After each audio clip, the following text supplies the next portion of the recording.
ये गुजरात की बेटी हैं जो राजधानी जयपुर में एक बड़ा अनशन कर रही हैं। पिछले 5 दिन से इनका अनशन लगातार जारी है और ये अनशन है हिजाब को लेकर, यानी कि राजस्थान में हिजाब की एंट्री हो चुकी है और उसके साथ साथ में अब जो अनशन है उनके द्वारा किया जा रहा है। अंजुम तिरानी जी हैं और ये तिरंगा गर्ल्स के नाम से भी जाना जाता है इन्हें। ये हाथ में सबसे पहले आपके ड्रिप चढ़ी हुई है, ये अनशन है आपका लगातार जारी है और ये जो लड़ाई है हिजाब को लेकर, आप किस तरीके से क्या मांग है, और 3 मांगे बताई जा रही हैं आपके द्वारा, तो ये किस तरीके की मांगे हैं और क्या सुन रहा है प्रशासन? मेरी 3 मांगे हैं कि एजुकेशनल इंस्टीट्यूशंस के अंदर हिजाब बैन होना चाहिए, यूसीसी लागू होना चाहिए और सीएए जल्द से जल्द लागू होना चाहिए। एंड ये 3 मांगे बहुत इम्पॉर्टेंट है हमारे देश हित के लिए और देश के लिए और देश में जो लोग हैं उनकी सोच के लिए और राष्ट्र बनाने के लिए। तिरंगा गर्ल के नाम से आप जानी जाती हैं। 12 साल की उम्र में आपने लाल चौक में तिरंगा फहराया था, देशभक्ति का जज्बा है, तो अचानक से ये जो 3 मुद्दे हैं इनको लेकर ही क्यों?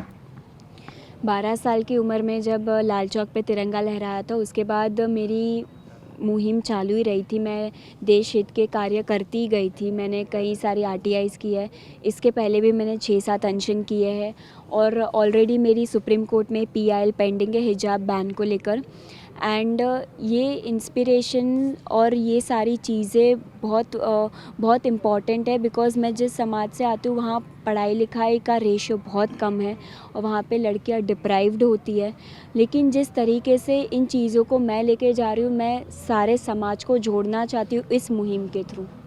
लेकिन जो हिजाब का मुद्दा है, हिजाब का मुद्दा आप जो उठा रही हैं, आपके धर्म की तरफ से कई लोग हैं, क्या विरोध नहीं हुआ इसको लेकर?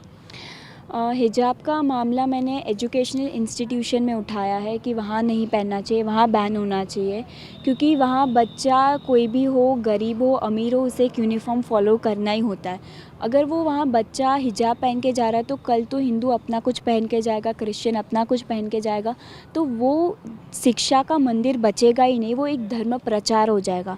तो एजुकेशनल इंस्टीट्यूशन के अंदर हिजाब का बैन होना ज़रूरी इसलिए है क्योंकि वहाँ बच्चों को इक्वली राइट्स मिले और वो इक्वालिटी, वो डिस्क्रिमिनेट फील ना करे और इक्वली रह सके और इक्वली नॉलेज और उनका जो एनवायरनमेंट है वो सेफली रह सके उधर। यानी कि आपके हिसाब से एजुकेशनल जितने भी इंस्टीट्यूट हैं वहाँ एक ही ड्रेस कोड होना चाहिए? जी बिल्कुल, वहाँ एक ही ड्रेस कोड होना चाहिए। राजस्थान में भी अभी जो है कुछ दिनों पहले इस तरीके का एक बड़ा बवाल हुआ था, उसको लेकर भी काफ़ी जो है कंट्रोवर्सी हुई थी, क्या उसके बाद ही राजस्थान का रुख किया आपने? जी बिल्कुल, यहाँ से मैंने शुरुआत की है और इसके बाद मैं हमारे भारत के हर एक देश में जाके ये मूवमेंट लॉन्च करूँगी जब तक पूरे देश में ये 3 कानून लागू नहीं होते। लेकिन सीएए और यूसीसी को लेकर भी आप क्या पूरे देश भर में करेंगे प्रदर्शन? जी बिल्कुल, क्योंकि ये बहुत इम्पॉर्टेंट है और ये हमारे कॉन्स्टिट्यूशनल राइट्स है और कॉन्स्टिट्यूशन में ये दिया गया है और ये बहुत ज़्यादा इम्पॉर्टेंट है कि इक्वालिटी के लिए और देश हित के लिए भी। लेकिन इस उम्र में जो बच्चे होते हैं, यूथ होता है, अपने करियर की तरफ जो है देखते हैं कि पढ़ाई लिखाई करें, आईएएस बने, आईपीएस बने, लेकिन आप इस जो है छोटी सी उम्र में भी एक बड़ा जो आंदोलन छेड़ दिया आपने। मैं खुद यूपीएससी की प्रिपरेशन कर रही हूँ और मैं ये मानती हूँ कि जब देश सुरक्षित होगा, देश सही हाथों में होगा, देश की भागदौड़ सही हाथों में होगी, तब देश के अंदर हम अपना करियर बना पाएंगे। अगर देश अनसेफ है और देश के अंदर जो लोग हैं, जो सरकार है, वही उनकी मानसिकता हमसे मैच नहीं कर रही, तो हम करियर ही नहीं बना पाएंगे उसके अंदर।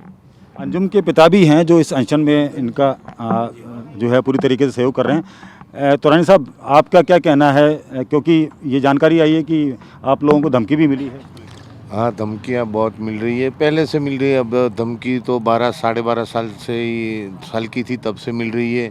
अब ये बात प्रशासन को मालूम है, प्रशासन को देखना चाहिए।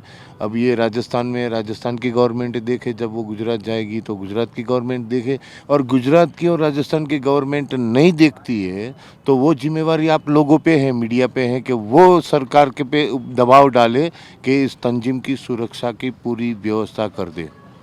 5 दिन से अनशन जो है जारी है, भूख हड़ताल पर हैं, पानी पे जो है पूरी तरीके से, तो ये कब तक रहेगा ये?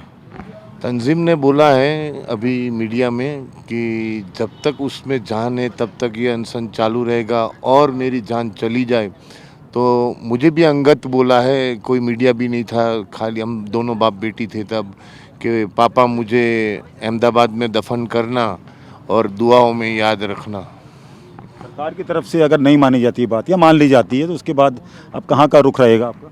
सरकार बात नहीं मानेंगे तो ये तो आखिरी देह त्याग देगी, और मान लेंगे तो फिर दूसरे स्टेट की बारी होगी। ये जो धमकी मिली है, किस तरीके की धमकी मिली है आपको? तंजीम को ये धमकी मिली है ट्विटर द्वारा कि तू हिजाब, तेरे पे हिजाब नहीं तो तेजाब होगा, यानी तेजाब से नहलाएंगे, ऐसी बातें थी। तो ये आप देख सकते हैं पिता और पुत्री हैं। ये पिछले 5 दिन से राजधानी जयपुर में भूख हड़ताल पर बैठे हैं। एक ही मांग है कि जो हिजाब है उसको बैन किया जाए और उसके साथ साथ में सीएए और उसके साथ साथ में यूसीसी कानून, ये 3 जो कानून हैं वो लाए जाएं। और ये जो बच्ची आप इसके हाथ में देख सकते हैं, ड्रिप जो है चढ़ रही है और फिलहाल तबीयत भी ख़राब हो चुकी थी। एक ही ये पास में मैं दिखाना चाहूँगा, इनको सुरक्षा दे दी गई है राजस्थान पुलिस की तरफ से। ये आप देख सकते हैं पुलिसकर्मी भी यहाँ तैनात हैं और इनको जो सुरक्षा है वो यहाँ पर यहाँ दे चुकी हैं। और ये जो लड़ाई है वो इन्होंने छेड़ दी है और इनका साफ तौर पर ये भी कहना है कि जो धमकियाँ मिली हैं उससे डरने वाले नहीं हैं। तेजाब डालने की धमकी इन्हें ट्विटर के माध्यम से मिली है और इनका ये साफ तौर पर ये भी कहना है अनशन जारी रहेगा और यहाँ के बाद में जो देश है, देश के अन्य राज्यों में भी ये पहुँचेंगे और ये जो हिजाब को बैन लगाने की जो इनकी आवाज़ है वो पूरे देश भर में सुनाई देगी। मेरे सहयोगी शक्ति सिंह के साथ ध्वजारिया, TV9।